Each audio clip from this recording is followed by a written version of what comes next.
अस्सलाम वालेकुम नाज़रीन, एक नई वीडियो में खुशामदीद। आज की वीडियो में बताऊंगी आपको ऑमलेट सैंडविच रेसिपी। बहुत ही आसान और सादा सी रेसिपी है, सो ट्राई कीजिएगा। कैसे बनाते हैं आइए जानते हैं। इसमें सबसे पहले 2 से 3 अदद सब्ज़ मिर्चें लें, उनको बारीक कट कर लें और उसके बाद आपने 2 टेबलस्पून के करीब आप सब्ज़ धनिया ले लें। उसके बाद नमक आप ऐड करें इसके अंदर हाफ़ टी स्पून और उसके बाद हाफ़ टी स्पून इसके अंदर लाल मोटी सुरख मिर्च हम इसके अंदर ऐड करेंगे और उसके बाद हम इसके अंदर ऐड करने वाले हैं अंडे 4 अदद। मैंने देसी अंडों का इस्तेमाल किया, इसलिए मैंने 4 ऐड किए हैं। अगर आपके पास दूसरे अंडे हैं जो बड़े साइज़ के होते हैं तो आप 2 भी ऐड कर सकते हो। इस तरीके से मिक्सअप करने के बाद आपने लेना है पिज़्ज़ा सॉस ले लें। मैंने पिज़्ज़ा सॉस लगाया। अगर आपके पास पिज़्ज़ा सॉस मौजूद नहीं है तो आम कोई भी केचप अगर आपके पास घर में इस वक्त मौजूद है तो उसका भी आप इस्तेमाल कर सकते हो।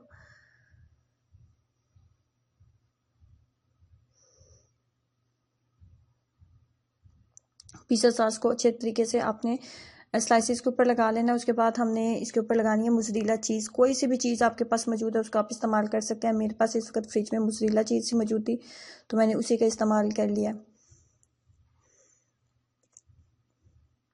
अगर आप किसी भी चीज़ का इस्तेमाल नहीं करना चाहते हैं तो आप इसको स्किप भी कर सकते हैं, लेकिन चीज़ के साथ इसका टेस्ट बहुत ही यमी हो जाता है। मोज़रेला चीज़ अच्छे तरीके से लगाने के बाद स्टेप नंबर 2 पे चलते हैं और हम जो आमलेट हमने बनाया था उसको हमने सिंपल फ्राई कर लेना है। आमलेट को सिंपल हम फ्राई कर लेंगे, उसके बाद हम इसको स्लाइसिस के ऊपर लगाएंगे।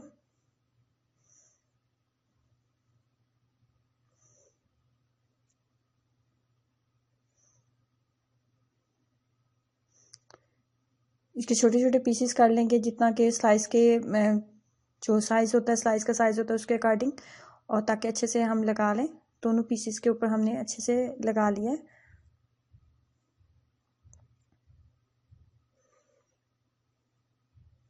अगर आपके पास सैंडविच मेकर मौजूद है तो आप सैंडविच मेकर में भी इसको बना सकते हैं। सैंडविच मेकर में भी इसका टेस्ट बहुत अच्छा बन जाता है। लेकिन अगर आपके पास सैंडविच मेकर मौजूद नहीं है तो किसी भी तवे या फ्राई पैन के ऊपर आप इसको सिंपल जो है इतनी देर तक आप इसको गर्म कर लें कि जो मोज़रेला चीज़ हमने इसके अंदर ऐड किया है वो थोड़ी सी मेल्ट हो जाए, और जब आप इसको खाएँ, आप एक बाइट लें इसकी, तो आपको इसको खाने में बहुत ही टेस्टी लगे।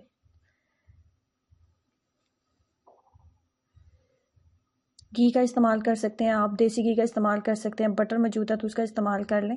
बहुत ज़्यादा घी का इस्तेमाल हमने नहीं करना, बस थोड़ा सा करना है। फ्लेम को बहुत ज़्यादा हाई ना रखें, लो फ्लेम के ऊपर इसको बनाएं, वरना ये बहुत ज़्यादा जल्दी जो है डार्क हो जाएगा। हमने बिल्कुल लाइट सा गोल्डन सा इसको करना है। जैसे थोड़ा सा क्रिस्पी होगा तो हम इसको उतार लेंगे।